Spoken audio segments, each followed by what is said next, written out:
Corrientes, Entre Ríos, Santa Fe, Misiones y la Banda Oriental conforman la Liga de los Pueblos Libres.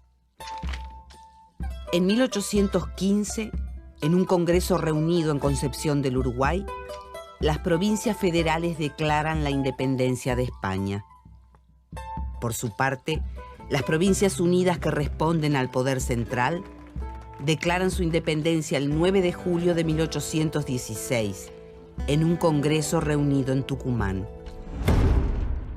Ambas tendencias políticas parecen irreconciliables. La tensión aumenta en 1819, cuando las Provincias Unidas sancionan una constitución marcadamente centralista. José María Rondó, el director supremo, intenta imponerla por la fuerza en todas las provincias. El litoral se levanta en armas. El 1 de febrero de 1820, Rondó despliega el ejército porteño en el borde sur de la Cañada de Cepeda, provincia de Santa Fe. Las tropas de los caudillos Estanislao López y Francisco Pancho Ramírez los sorprenden por la retaguardia. El combate dura apenas 10 minutos. El ejército porteño huye desconcertado. Tras la batalla de Cepeda, las tropas del litoral avanzan sobre Buenos Aires. El director supremo renuncia y las autoridades centrales se desmoronan. Así comienza una etapa de anarquía. Cada provincia dicta sus propias leyes, organiza su forma de gobierno y sostiene sus ejércitos. La Liga de los Pueblos Libres, que mantenía unidas a las provincias del litoral, también se disuelve a causa de las disputas internas. Artigas, traicionado, se aleja de la escena política. La provincia de Buenos Aires se consolida en el poder el Partido del Orden. Allí confluyen federales como Anchorena, centralistas como Rivadavia y Martín Rodríguez, y representantes de la burguesía porteña, como Juan Manuel de Rosas.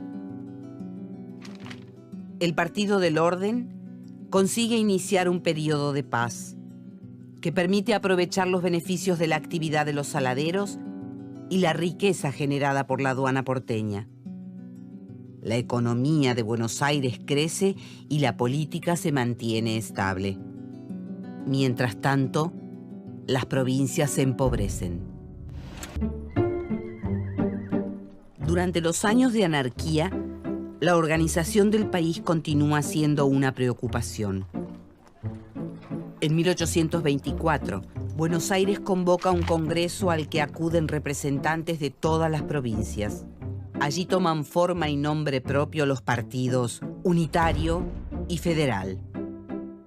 El Partido Unitario está compuesto principalmente por miembros de la élite porteña.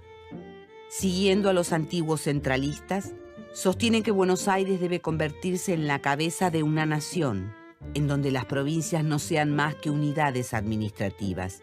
Su líder es Bernardino Rivadavia. El Partido Federal defiende la autonomía de la tierra en que se nació. Encuentra su apoyo entre los más pobres y los habitantes del campo. Su líder porteño es Manuel Dorrego. Unitarios y federales no constituyen partidos políticos tal como hoy los conocemos, pero se parecen a ellos en muchos aspectos. Cada facción genera una identidad. Los dirigentes buscan hacer prevalecer sus ideas en nombre del pueblo.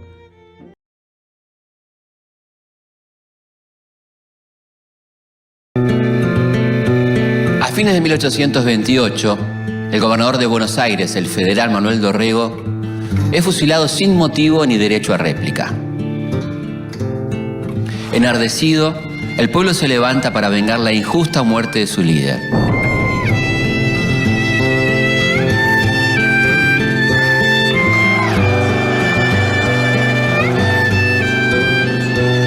A la cabeza de la rebelión está Juan Manuel de Rosas.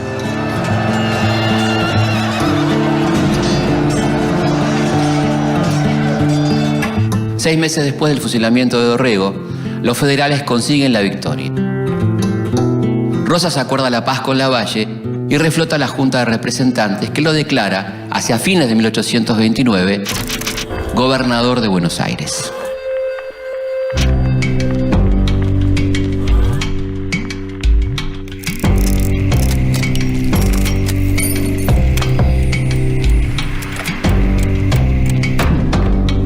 Juan Manuel de Rosas asume con poderes extraordinarios y se lo nombra restaurador de las leyes.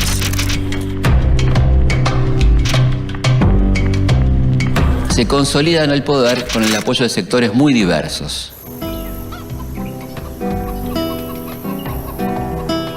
Las clases acomodadas lo ven como uno de los suyos.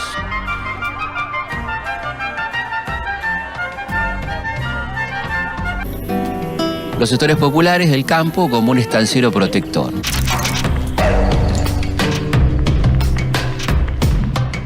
Y para los federales de la ciudad, Rosas es el sucesor de Dorrego.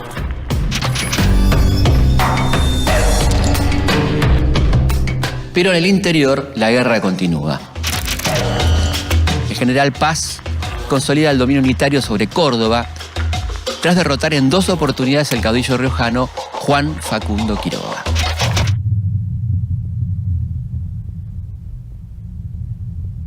Para julio de 1830, José María Paz se convierte en el jefe supremo militar de la Liga Unitaria. Una alianza que incluye las provincias de San Luis, La Rioja, Catamarca, Mendoza, San Juan, Tucumán, Córdoba, Salta y Santiago del Estero.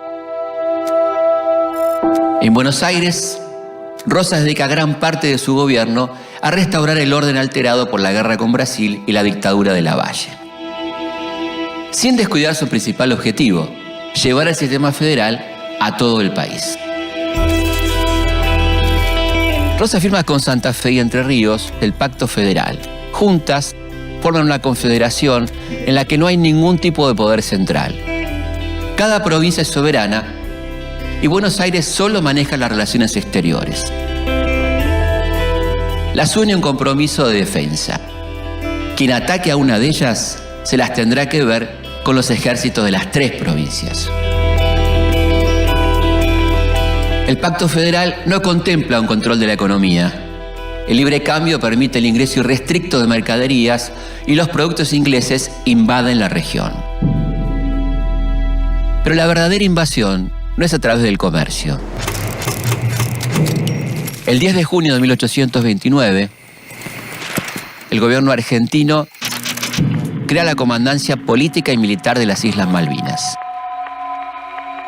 El gobernador Luis Bernet y un puñado de argentinos se instalan en las islas para realizar actividades productivas. Todo esto sucede en el intervalo en que Rosas no está en el poder, durante las gobernaciones de Juan Ramón Balcarce, Juan José Viamonte y Manuel Vicente Massa.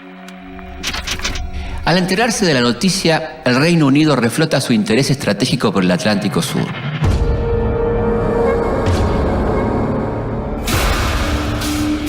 Buscan tener una base estratégica cerca del Estrecho de Magallanes, el único paso interoceánico entre el Atlántico y el Pacífico.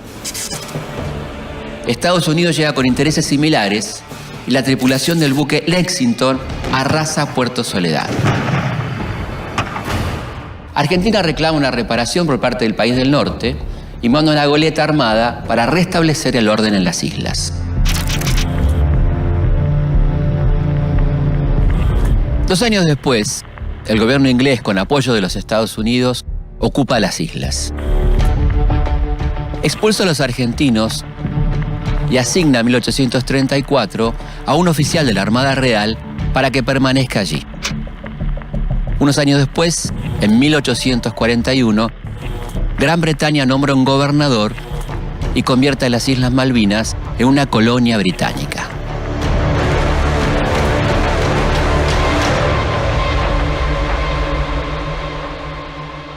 El Pacto Federal firmado en 1831 entre Rosas y las provincias orientales incluye también la convocatoria a un congreso que busca organizar al país bajo el sistema federal. Sin embargo, Rosas no quiere cumplir con ese punto del acuerdo. Eso significaría compartir la renta aduanera que enriquece a Buenos Aires. En el interior, el general Paz quiere terminar con las fuerzas leales a Quiroga y toma la gobernación de La Rioja. Los seguidores del caudillo riojano son perseguidos y fusilados. Paz cree que está a punto de terminar con ellos, pero luego del Pacto Federal, Quiroga vuelve fortalecido y logra victorias decisivas en Córdoba, Mendoza, San Luis, San Juan y La Rioja.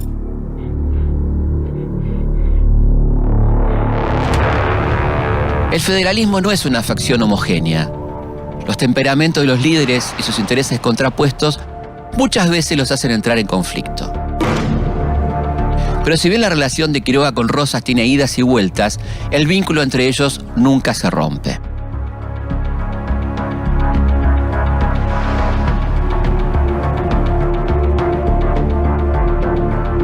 El 10 de mayo de 1831, Paz es derrotado en Córdoba y su provincia se suma al Pacto Federal.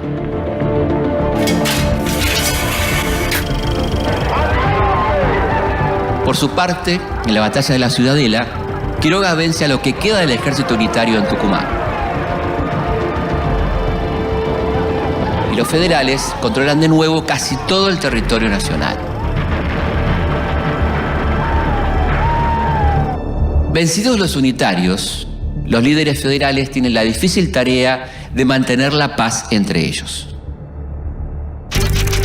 Mientras que López y Quiroga insisten en la necesidad de cumplir con el Pacto Federal y convocar a un Congreso Constituyente, Rosas los convence de que todavía no es el momento indicado.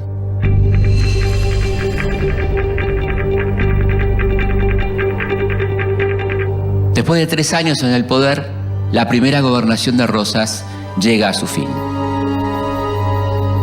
Su principal objetivo, el de alejar la guerra civil de Buenos Aires, ha sido cumplido.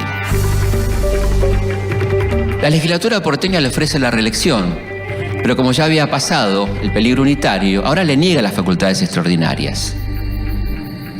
Para el caudillo, aceptar esto significa una derrota personal. Sin poderes extraordinarios, prefiere no gobernar y, ofendido, renuncia.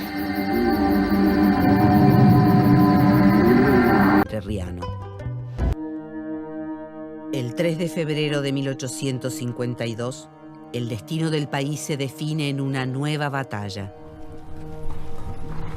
Las fuerzas de Entre Ríos, Corrientes, Brasil y Uruguay, comandadas por Urquiza, enfrentan al ejército de la Confederación en la batalla de Caseros.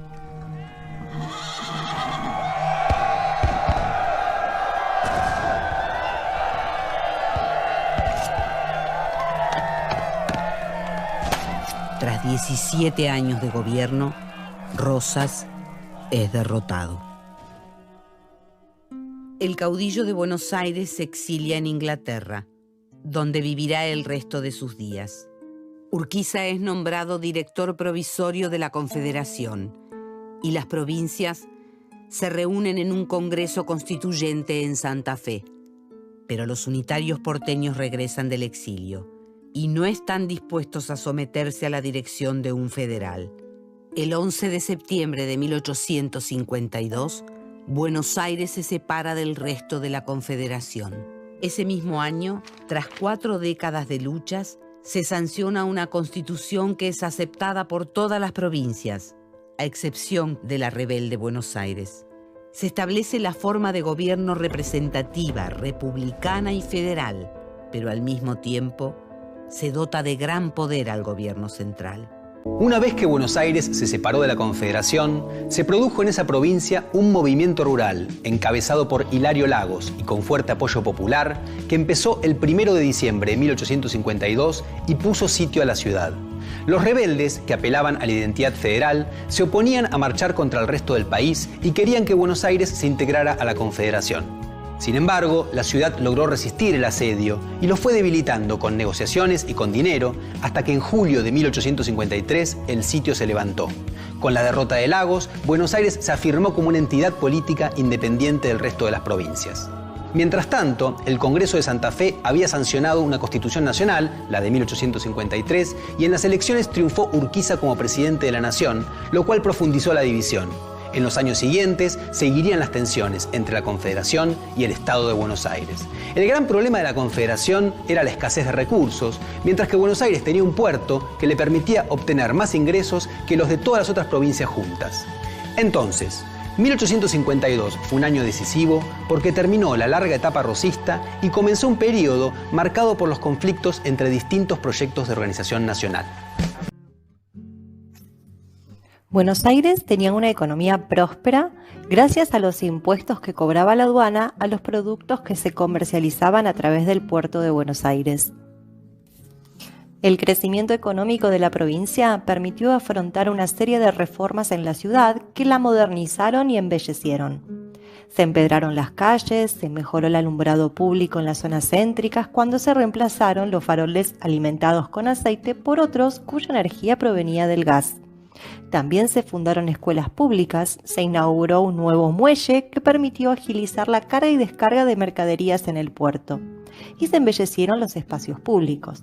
Además, por las calles de la ciudad comenzaron a circular tranvías tirados por caballos, y en 1857 se tendió la primera línea ferroviaria que tuvo el país. Recorría una distancia de 10 kilómetros. En los campos bonaerenses habían chacras, granjas y estancias donde se criaban vacas, caballos y sobre todo ovejas. Su lana era exportada en su mayoría a Gran Bretaña, donde habían fábricas que elaboraban productos con ese material. Con la exportación de lana, el campo bonaerense contribuyó a la prosperidad de la provincia. Dos nuevos inventos comenzaron a aplicarse en el territorio bonaerense: las líneas telegráficas que cruzaban terrenos para comunicar localidades lejanas y el alambrado que comenzó a ser utilizado por los estancieros para delimitar sus propiedades. A diferencia de lo que ocurría en Buenos Aires, el gran impedimento del gobierno para llevar a cabo los proyectos que impulsarían el progreso de la Confederación era la falta de dinero. Con el fin de solucionar esta difícil situación, Urquiza debió recurrir a nuevos impuestos y habilitó una aduana en el puerto de Rosario, en la provincia de Santa Fe. Sin embargo, los barcos extranjeros prefirieron continuar desembarcando en el puerto de Buenos Aires. También se promovió la inmigración europea, se intentó atraer capitales extranjeros y el tendido de una línea de ferrocarril. Pero los inmigrantes fueron menos de los esperados y tampoco llegaron inversiones de bancos ni de personas extranjeras, ya que todos sabían que la Confederación tenía muchos gastos y pocos ingresos. Todas las medidas impuestas por Urquiza no lograron revertir la crisis económica.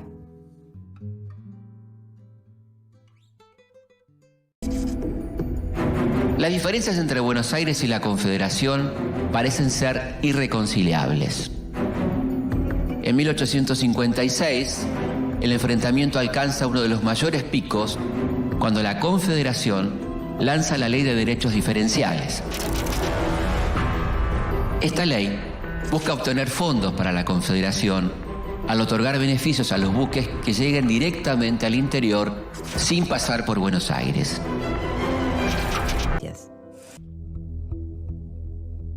Durante el gobierno de Urquiza, la relación entre Buenos Aires y las provincias atraviesa uno de los momentos más delicados. El 23 de octubre de 1859, el Ejército Nacional, al mando del presidente, vence al ejército porteño, comandado por el antiguo unitario Bartolomé Mitre. La provincia rebelde es obligada a incorporarse al país. 2 años más tarde, Buenos Aires y el interior se vuelven a enfrentar en la batalla de Pavón. Esta vez, los porteños consiguen la victoria. Imponen sus condiciones al resto de la Confederación y Bartolomé Mitre se consagra como el nuevo presidente de la República.